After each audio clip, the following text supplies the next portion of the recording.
ধরুন আপনি একটা রেস্টুরেন্টে গেছেন, আপনি খাওয়া দাওয়া করলেন, খাওয়া দাওয়া কিছু প্লেটে পড়ে রইল, আপনি এবং আপনার সাথে যারা গেছে তারা খেতে পারলো না, আপনারা বিল মেটালেন এবং চলে আসলেন।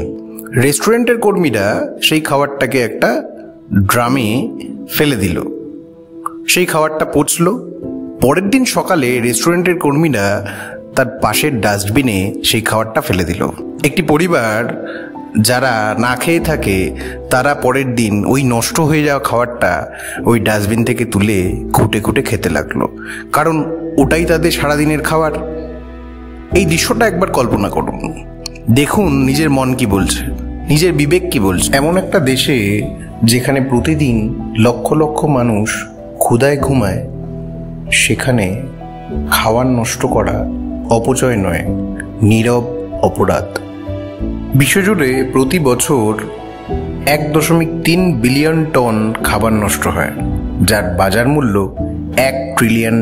রিপোর্ট বলছে বিশ্বজুড়ে প্রতিদিন 828 মিলিয়ন মানুষ ক্ষুধার্ত থাকে, অথচ উৎপাদিত খাবারের 1/3 খাওয়াই হয় না। কোন ধরনের খাবার বেশি নষ্ট হয়?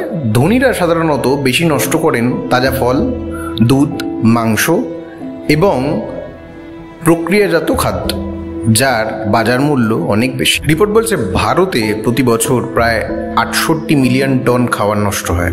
বিলাসবহুল পার্টি, বড় রেস্টুরেন্ট, নামি হোটেল এবং বড় অনুষ্ঠান, খুব দামি বিয়েবাড়ি, এই ধরনের অনুষ্ঠানে বিশেষ করে বেশি খাবার নষ্ট হয়।